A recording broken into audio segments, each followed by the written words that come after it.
Not to us, O Lord, not to us, but to your name give glory, for the sake of your steadfast love and your faithfulness. Psalm 115:1. I remember looking at that verse as I was grabbing something off my dresser the morning that our sweet little Pierce came into the world.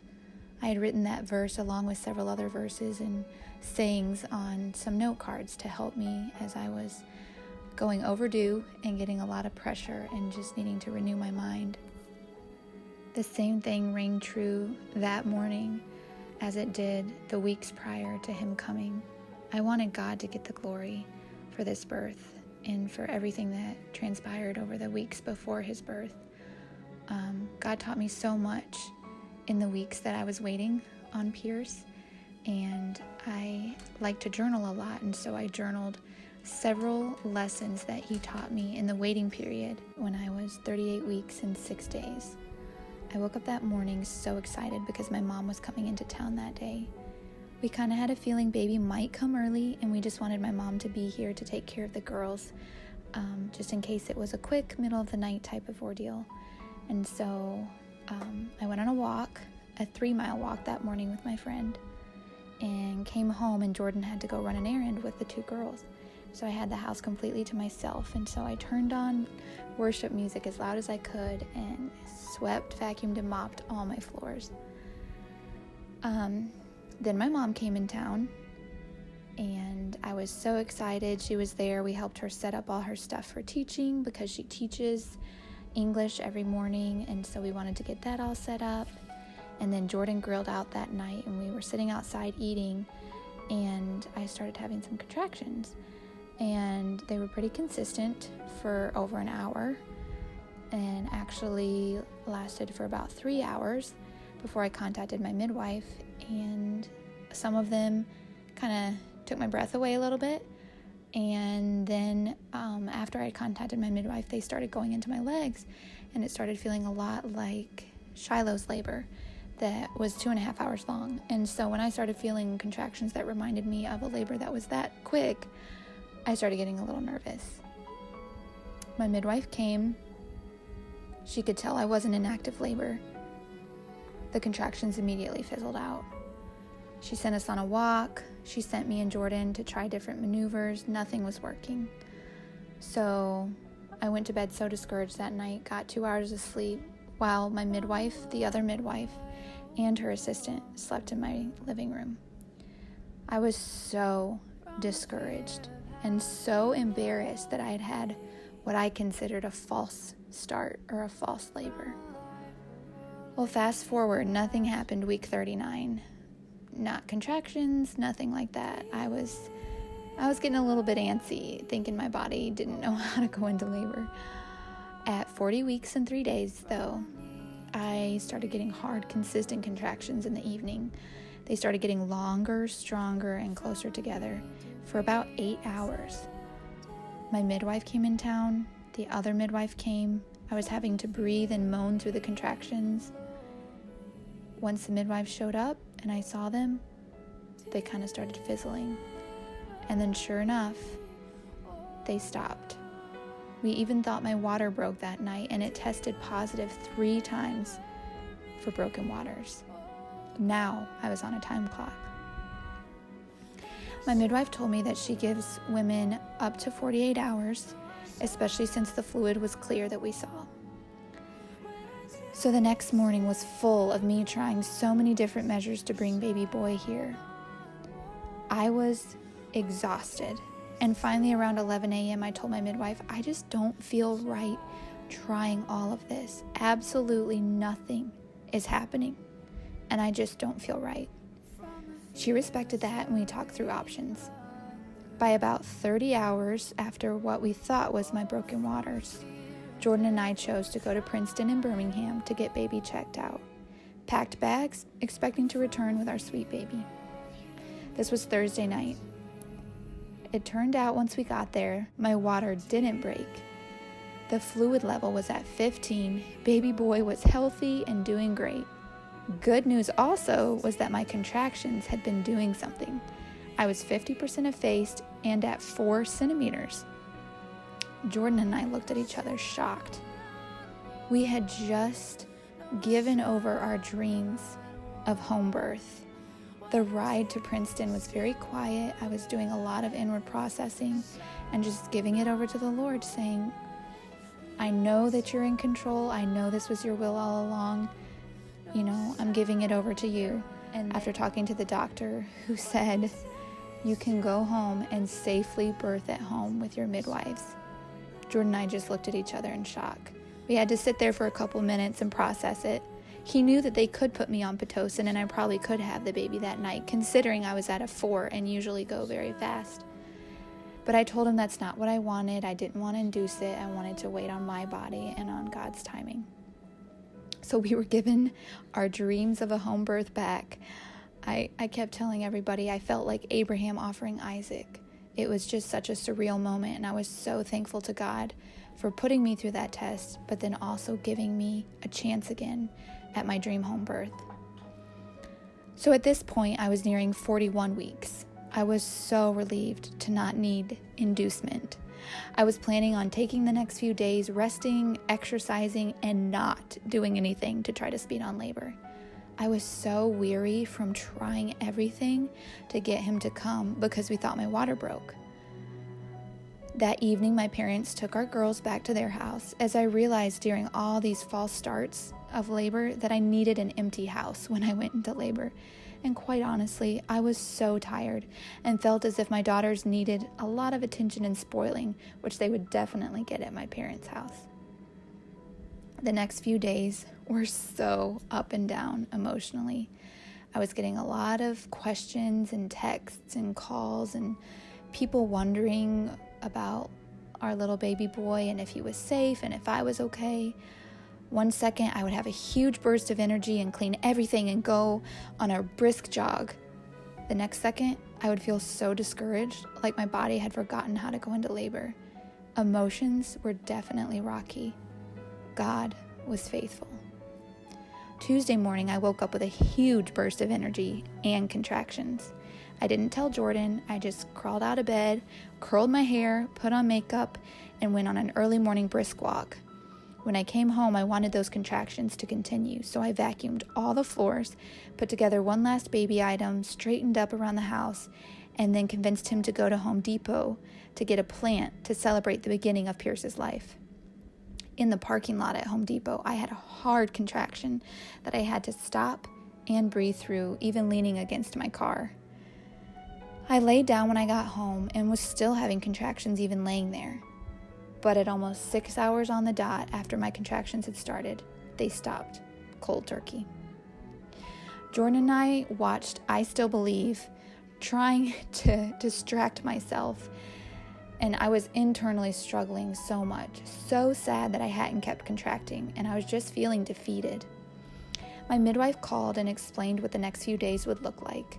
We scheduled a biophysical profile to check on the baby and to make sure that my placenta was still adequate for him, and we scheduled it for Thursday morning.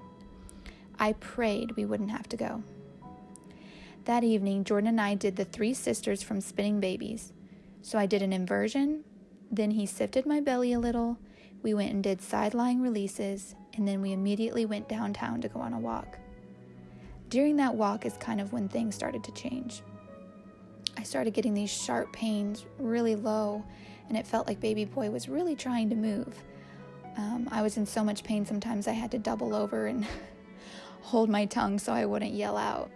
We got back in the car. Jordan wanted to stop somewhere and get some food, and I was doubled over in the car, trying to work through whatever was happening. It didn't feel like contractions, but it felt like intense pain that just wasn't going away. Well, I immediately got into bed and tried to go to sleep that night. I knew that my mind was racing, so many thoughts in my head, and nighttime was always hardest for me. As it was quiet, it was dark, I was reminded that my girls weren't with me, and reminded of the days that kept slipping by without me having my baby in my arms. Well, Jordan really helped me that night calm down. He scratched my back. He just really was so tender and sweet with me, and I was able to fall asleep. But then I woke up with a little bit of insomnia. I couldn't sleep at all. And so I went to his office and sat down and journaled. And I just knew that my mind still wasn't in a good place. I was a little, I guess what you would call traumatized from all the false starts I had. I didn't know when I was going to call the midwife because I didn't want another false start. I didn't know where I was going to labor and want to give birth because every room reminded me of what I thought was going to be his birth, and then it fizzled out. And so I sat in that office and journaled, poured out my heart to Jesus, prayed, and then thought through, okay, if I give birth at night, where am I going to want to labor in birth? If I give birth in the morning, where am I going to want to labor in birth? And I specifically remember thinking, if I go into labor in the morning, I want it to be in our bedroom. Our bedroom is white and bright, and I just love how the sunshine comes in every morning. Well, little did I know that in just a few hours I was going to get one of the many desires of my heart that God gave me. I woke up at 5:45 Wednesday morning, May 6th, 11 days past my due date. I felt so extremely sick. I thought I had the flu. I quickly reached over to Jordan and asked him to go get me the thermometer. He was so tired he didn't even hear me and went back to sleep. And then I got such a huge wave of fatigue that I went back to sleep too. 6:12 on the dot though, I jumped out of bed and ran to the bathroom. I was feeling a little bit pushy and my stomach hurt so badly. I started moaning out loud. I couldn't control what was happening to my body, and I had never felt a pain like that before. At 6:20, I told Jordan to call Rebecca, my midwife. She lives an hour and a half away in Birmingham, and I knew she wasn't going to make it. Jordan called her and then went about trying to get some music going with my labor playlist and getting some things set up. Meanwhile, the contraction didn't stop. It was about 10 minutes without any break. I was paralyzed on the bathroom floor. I couldn't even put my hair up to get it out of my face. So I asked Jordan breathlessly to please pull my hair out of my face. At about 6:25, I yelled for Jordan. I didn't know where he was, but I was feeling frantic, like things were going really fast. He came in the room and I quickly told him to contact one of our neighbors who is also an L&D nurse. I just needed somebody else there who could catch the baby. Right as I asked him to do that, I heard my midwife's voice. At first, I thought that she was just on the phone wanting to talk with me to see if I really was in labor. I was a little bit offended and upset because I was like, I can't even get through this contraction. It won't stop. How in the world am I supposed to have a phone conversation? And then I realized that my midwife was standing right before me, 5 minutes after Jordan had called. She had been called to another birth that morning, and she had gone to the Prattville Walmart just to rest a little bit before continuing with her day. She was 5 minutes down the road from me. I still to this day cannot stop praising the Lord enough for working that out. The second I heard my midwife's voice and knew that she was actually standing there, my contraction finally eased up for me to catch my breath. She listened to the baby's heart rate, and I continued to labor, getting those strong contractions, very intense, feeling like they weren't going to end. I quickly told them that I really needed some water. They knew that I had always dreamed of laboring in the pool, but I knew there was no time to get a pool set up. So we went into the bathroom, into the tub, and finally my contractions spaced out a little, so I was able to mentally cope. Up to that point, the contractions had been so gripping that my hormones were way ahead of where my mind could catch up. I was so thankful for about 25 minutes of contractions that felt like I could work with them, work through them. The water was so relaxing, and I tried so hard to just relax every ounce of my body in between those hard transitional contractions. I knew that baby boy was coming really soon, and so when I started to get the urge to push, I quickly got out of the tub and onto the floor. The tile floor was really hard, and I was only able to work through a couple contractions before I insisted on going into my bedroom where I had dreamed of having him all along. They set up a nice spot for me. I walked from the bathroom into the bedroom, and within 5 minutes, I had my sweet baby boy in my arms. I reached out for Jordan just minutes before Pierce was born. I had my eyes closed as I'm a really internal birther and I usually don't like to see anything going on around me. Jordan knew what I needed. He grabbed my hands. I reached up around his neck and held on to him while my sweet Pierce barreled out of me in two, what some people would describe as pushes, but really he just came out with those ejection reflexes. 8 pounds, 11 ounces definitely feels harder than 6 pounds, 6 ounces like my first. But oh, the pure joy when he came.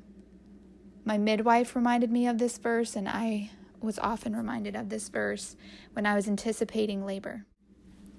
Psalm 30, verse 5. Weeping may tarry for the night, but joy comes with the morning.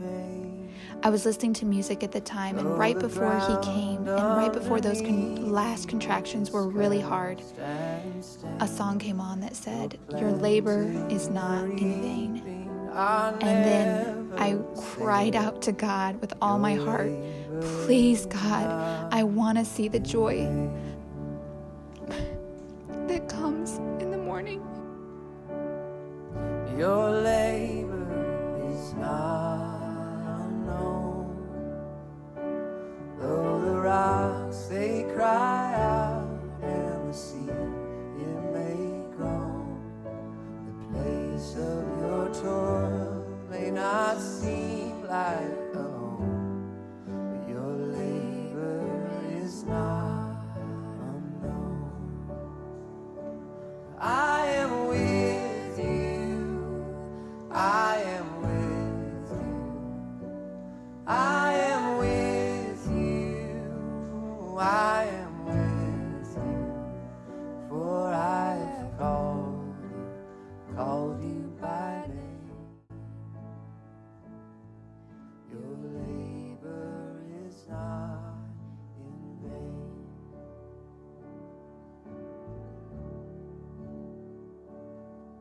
The vineyards you plant will bear fruit. The fields will sing out and rejoice with the truth. For all that is old will And it did come. at last be made. And I was so thankful that after 11 days past what everyone expected, God gave me a sweet, big baby boy. And not only did he bring him safely, he answered every single desire of my heart. I put him directly to my chest and just snuggled, feeling so overwhelmed by the goodness of God. So thankful to be in the comfort of my home. So thankful that God had brought my midwife just 5 minutes after I needed her. Lord and I just kept looking at each other, praising the Lord and thanking Him for giving us this sweet, precious gift. 2 nights before I had Pierce, I sat down and I was reminded that God does give us the desires of our heart. And I just needed to ask Him in faith, believing that He could and can and will answer them. So I wanted to list the desires of my heart that God answered yes to, every single one of them. I prayed to have a calm, beautiful birth at home, for a quick, controlled labor, to have him before the biophysical profile that was scheduled the day after he came, no complications so I could snuggle him for hours, peace and calm when labor started, wisdom to know when to contact the midwife, a healthy, crying, robust baby boy in my arms. And he definitely came out with a big cry that let us all know he was okay, and I immediately thought of that prayer that I had prayed just 2 nights before. I prayed for peace and calm for Jordan when labor started, for us to not need to do anything to speed labor on, for labor to start spontaneously, for God to get all the glory, for a great start to nursing. Pierce nursed within 30 seconds of being born, to have the most beautiful bonding experience, for the girls to adjust well to baby brother, for me to have knowledge on good birthing positions, and wisdom for coping mechanisms, and for the baby's heart to keep up with the hard contractions. Every single one of those desires was answered. God gave me the desires of my heart. God gave me my home birth. And right at the bottom of that page, I put, I trust you, Lord. And I do, and I always will.